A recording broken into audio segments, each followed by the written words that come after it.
Halo teman-teman investor, apa kabar semuanya? Kembali lagi bersama saya Rifan Kurniawan, dan di video ini saya mau ngobrolin seputar saham CPO. Nah, jadi harga CPO per video ini dibuat saat ini sudah mencapai harga tertingginya. Tapi kok ada cukup banyak emiten CPO yang harga sahamnya juga relatif belum bergerak naik. Nah, apakah saham CPO ini masih layak untuk investasi dan gimana sih prospek kedepannya? Stay tune terus di video ini.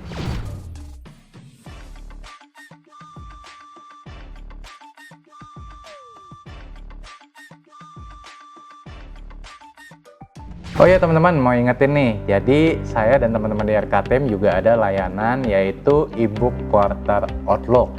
Nah, apa itu e-book Quarter Outlook? E-book Quarter Outlook isinya adalah pembahasan sekitar 20 emiten yang memiliki fundamental bagus dan harga sahamnya juga masih terdiskon, sehingga berpotensi untuk memberikan profit multi-bagger ke depannya. Dan kita bukan hanya membahas saham-saham di Bursa Efek Indonesia saja, tapi kita juga udah mulai membahas beberapa saham di Wall Street yang menarik untuk dikoleksi juga. Nah, info selengkapnya untuk berlangganan e-book Quarter Outlook, nanti linknya akan saya taruh di deskripsi. Oke, nah jadi per video ini dibuat, ya memang harga CPO itu sedang berada di harga tertingginya. Di sini kalau kita coba lihat ya, per akhir Juli 2021, harga CPO ya itu ini kita ambil dari tradingeconomics.com mencapai titik tertingginya di sekitar 4.370 ringgit Malaysia per metric ton ya, atau kalau misalkan menggunakan cost in freight Rotterdam di kisaran sekitar 1.220 US dollar. Nah, ini kalau misalkan teman-teman lihat secara grafik, ini menjadi yang tertinggi ya dibandingkan let's say dengan ini saya ambil setahun terakhir, di mana pada tahun 2020 lalu harga CPO masih berada di kisaran di bawah 3.000 ringgit Malaysia per metric ton atau di bawah 1.000 US dollar dengan menggunakan cost in freight Rotterdam. Nah, tapi yang menariknya adalah meskipun harga CPO berada dalam posisi tertingginya, harga sahamnya belum merefleksikan kenaikan harga CPO tadi. Dimana kalau misalkan di sini kita lihat let's say seperti Astra Agrolestari di awal tahun 2021 harga sahamnya di kisaran 13 ribuan, per akhir Juli harga sahamnya turun ke di bawah 8.000 rupiah. Jadi artinya sepanjang tahun berjalan 2021 ini harga sahamnya telah terkoreksi sekitar 35% year to date. Demikian pula dengan London Sumatera atau kode sahamnya adalah LSIP, di mana pada awal tahun harga sahamnya sempat mencapai sekitar 1.500-an, dan per video ini dibuat harga sahamnya masih di kisaran 1.100 sampai 1.200-an ya. Jadi sepanjang tahun berjalan harga sahamnya terkoreksi sekitar 18% year to date. Nah, kemudian kalau kita lihat contoh kasus selanjutnya yaitu Salim Infomas Pratama atau kode sahamnya adalah SIMP, memang secara year to date harga sahamnya naik 6%.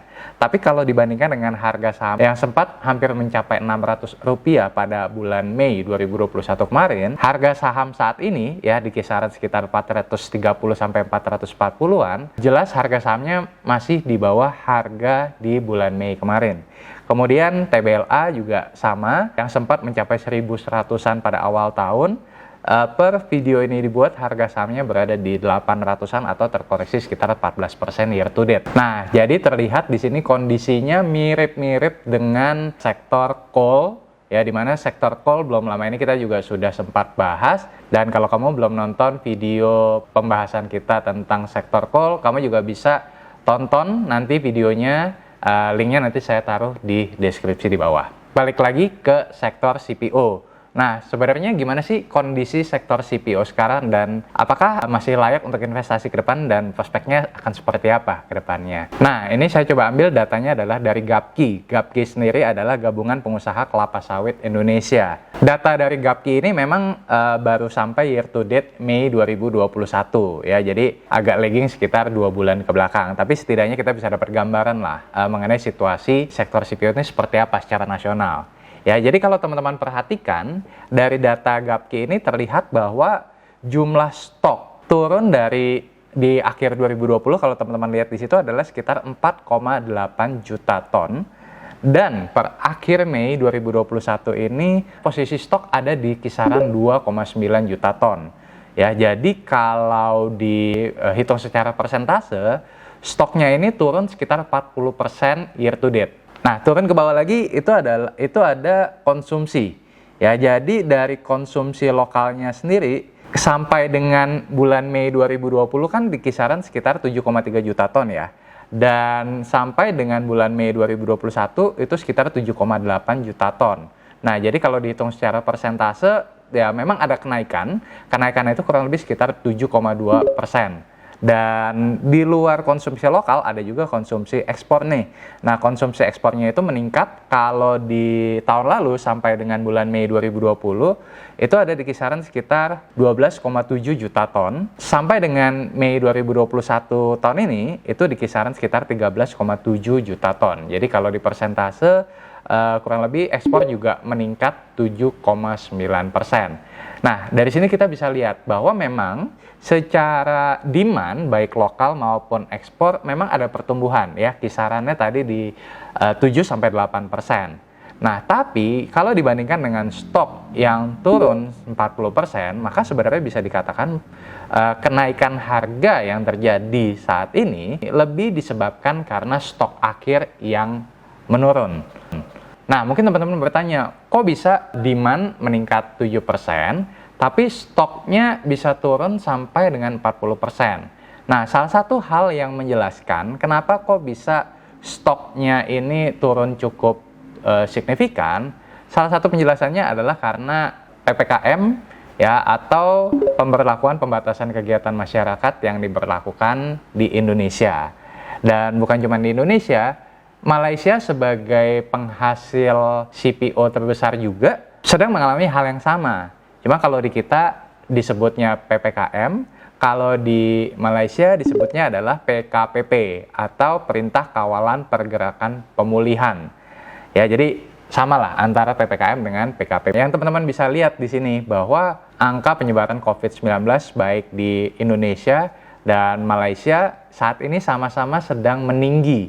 Ya, Indonesia di kisaran per harinya sekarang di kisaran 40.000 sampai 50.000 kasus baru per harinya, sementara Malaysia ada di kisaran sekitar 15.000 kasus baru per harinya. Jadi sama-sama sedang meninggi dan memuncak di akhir Juli ini. Nah, dengan adanya PPKM atau PKPP ini membuat mobilitas di perkebunan kelapa sawit ini menjadi tertahan nih, teman-teman.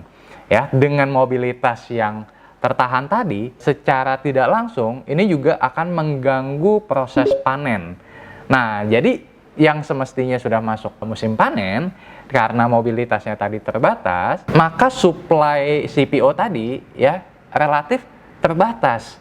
Nah, inilah yang kemudian membuat harga CPO melonjak tinggi. Nah, perlu teman-teman ketahui juga bahwa sektor CPO sendiri ini juga menghadapi tantangan yang kurang lebih sebenarnya sama dengan sektor coal yang kita bahas di video yang lalu.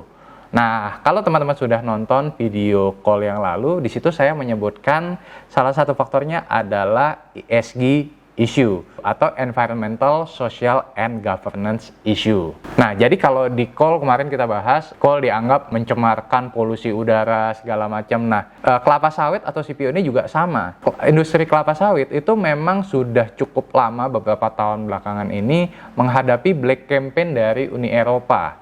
Ya, jadi Uni Eropa ini salah satu yang paling vokal menyuarakan kampanye anti sawit.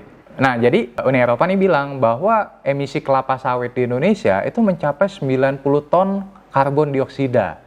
Nah, sementara di sini saya dapatkan fakta ya dari Gapki. Gapki sendiri bilang bahwa emisi sawit itu tidak setinggi 90 ton seperti yang diklaim oleh Uni Eropa, ya, tapi hanya 20-25 ton karbon dioksida atau CO2. Jadi bisa dikatakan bahwa sebenarnya dengan emisi yang rendah, sawit sendiri masih termasuk ramah dengan lingkungan. Nah, cuman kita nggak tahu sih, apakah kemudian klaim ini akan kembali dibawa ke Uni Eropa untuk kemudian diperjuangkan, ya nanti kita lihat ke depannya. Nah, jadi ada anggapan juga nih bahwa sawit itu mengancam keberlangsungan sumber daya air. Jadi ada anggapan yang bilang bahwa kelapa sawit ini mengancam keberlangsungan sumber daya air karena menggunakan sangat banyak seperti itu. Tapi faktanya di sini adalah tanaman sawit itu hanya menggunakan air hujan dan air permukaan saja. Dari GAPKI juga dikatakan bahwa kebutuhan air pada kebun kelapa sawit itu hanya 1.100 mm per tahun. Dan untuk kebutuhan biodiesel, sawit juga hanya membutuhkan sekitar 75 meter kubik air. Nah, jadi memang pemain sawit sendiri lagi berjuang nih untuk memperkuat klaim-klaimnya ini ya, supaya sawit sendiri tetap digunakan oleh banyak industri. Nah, yang menariknya adalah tidak seperti emiten coal yang waktu itu kita bahas, kinerjanya di kuartal 1 rata-rata masih relatif lebih rendah dibandingkan dengan kuartal 1 2020. Ya, di emiten CPO ini justru secara pencapaian EPS-nya relatif sudah meningkat dibandingkan dengan tahun sebelumnya. Di mana misalkan kita lihat di sini, kayak contoh AALI yang baru saja merilis laporan keuangan kuartal 2 2021-nya. Ya, secara EPS yang disetahunkan mencapai sekitar Rp675 per lembar saham. Nah, lebih tinggi dibandingkan dengan tahun 2020 yang mencapai Rp433 per lembar saham. Dan kemudian misalkan LSIP di kuartal 1 sendiri mencapai EPS-nya Rp44 per lembar saham atau Rp174 jika disetahunkan, lebih tinggi dibandingkan dengan kuartal 1 2020 yang mencapai Rp12 per lembar saham atau sepanjang tahun mencapai Rp102 per lembar saham. Salim Infomas Pratama berbalik dari kerugian di kuartal 1 2020 lalu menjadi menghasilkan earnings per share Rp7 per lembar saham di kuartal 1 2021 ini. PBLA juga sama ya, EPS-nya bahkan meningkat hampir 2 kali lipat juga dari Rp19 di kuartal 1 2020 menjadi Rp36 per kuartal 1 2021 ini. Ya, jadi di sini terlihat bahwa para emiten sawit juga sudah mulai menikmati kenaikan harga CPO tadi meskipun belum dibarengi secara volumenya. Nah, harapannya adalah ketika misalkan PPKM nanti sudah selesai, angka penyebaran COVID-nya menurun, mobilitas di perkebunan kelapa sawit kembali bergulir, panen kembali banyak, dan peningkatan demand yang diprediksi akan lebih tinggi di semester 2 2021 ini, ya, maka sebenarnya ada potensi yang bagus bagi emiten CPO ke depannya. Berbicara mengenai prospek sendiri, sebenarnya emiten CPO ini masih memiliki prospek yang cukup cerah. Beberapa prospek diantaranya adalah teknologi biofuel generasi kedua dari sawit. Nah, sekarang ini kan teman-teman mungkin tahu ya bahwa kelapa sawit sudah mulai difungsikan sebagai biodiesel. Nah, tidak hanya berhenti di situ saja, ya, tapi sawit ini juga akan dikembangkan menjadi bioetanol yang bisa dicampur dengan bensin dan juga green diesel. Nah, pengembangan teknologi biofuel ini adalah berupa cellulosic ethanol. Dan prospek yang kedua adalah emiten-emiten sawit, ya, pemerintah kita juga sudah menyuarakan dukungan penuh kepada emiten sawit. Dengan klaim-klaim tadi, membuka kemungkinan untuk melakukan fight back terhadap klaim-klaim Uni Eropa tadi. Tidak bisa dipungkiri bahwa Uni Eropa menjadi salah satu tujuan negara eksportir yang cukup tinggi pada tahun-tahun sebelumnya. Ya, diharapkan dengan klaim ini bisa menjadi senjata untuk fight back terhadap Uni Eropa. Nah, kemudian juga yang ketiga adalah emiten-emiten kelapa sawit itu juga mencoba untuk mencari new market. Nah, yang menariknya di sini adalah banyak emiten yang juga mulai melakukan ekspor ke negara Timur Tengah seperti Pakistan, Mesir, dan lain sebagainya. Nah, di sini data yang saya dapatkan adalah kenaikan ekspor tertinggi itu terjadi untuk tujuan Pakistan. Ya, yaitu naik 138.000 ton menjadi 265,5 ribu ton. Kemudian tujuan Afrika selain Mesir juga naik 103,6 ribu ton menjadi 243,2 ribu ton. Dan kalau dilihat secara keseluruhan, ekspor minyak sawit di bulan Mei 2021 kemarin itu mencapai sekitar 3.063 US dollar billion.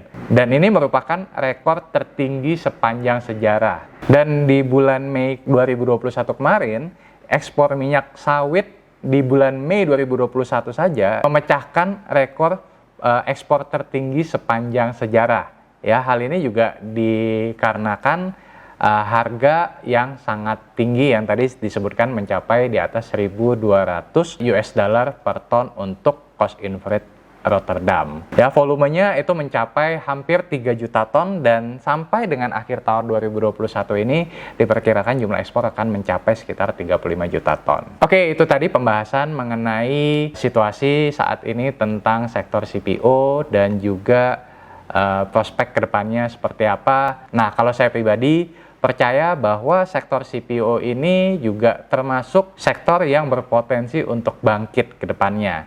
Ya, bukan hanya menikmati kenaikan harga, tapi juga ada potensi untuk berkembang secara volumenya. Ya, dan kalau saya lihat meskipun di ekspor ini masih agak challenge-nya masih cukup tinggi, ya, tapi potensi yang lebih besar itu ada justru di negara kita sendiri, ya, dimana dengan pengembangan biodiesel, kemudian juga dikembangkan lagi menjadi cellulosic ethanol, ini merupakan opportunity buat sektor CPO ke depannya. Nah, kalau kamu sendiri gimana? Apakah kamu optimis atau pesimis dengan sektor CPO ke depannya? Please share di kolom komen. Oke, sekian dulu video dari saya, semoga bermanfaat. Kalau kamu suka dengan video ini, jangan lupa untuk klik like, subscribe, share ke teman-teman kamu, dan juga jangan lupa untuk nyalakan notifikasinya supaya kamu nggak ketinggalan video-video saya yang lainnya. Akhir kata, salam dari saya Rifan Kurniawan, Indonesia Value Investor. See ya!